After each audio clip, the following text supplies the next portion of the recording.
And I heard, is it true that you introduced John Mayer to Bob Weir? I did. Wow. Yeah.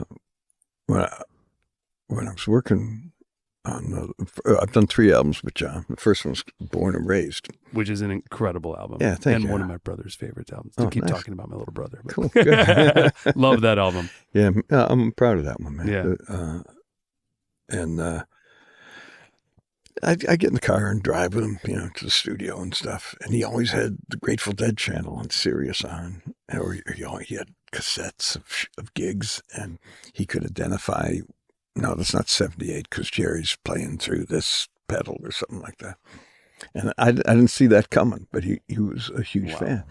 So, I got the job at Blue Note, and maybe, I don't know, 2014 or something, Bobby and Mickey came to see me about putting out some of their solo stuff on Blue Note.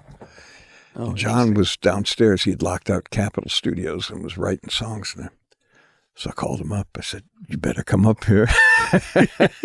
You won't believe who's in my office. Yeah, and he came up, and they clicked. Did you tell him? Or did he just walk in? Did he know that it was Bob Weir and Mickey Hart in your office? I don't remember. I don't think so, but he came up. That's so great. That's so great. And he was very eloquent about how much he loved the Grateful Dead and why. Yeah. And they were kind of taken aback. They were surprised. So they invited him, well, come on up and play sometime. So I drove up there with him. We got a couple of Airstreams parked in the parking lot of Bobby's studio, and we stayed about 4 days. Where is that?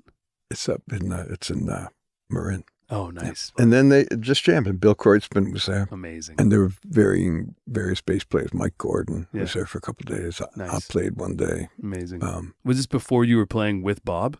Yeah. This is before that.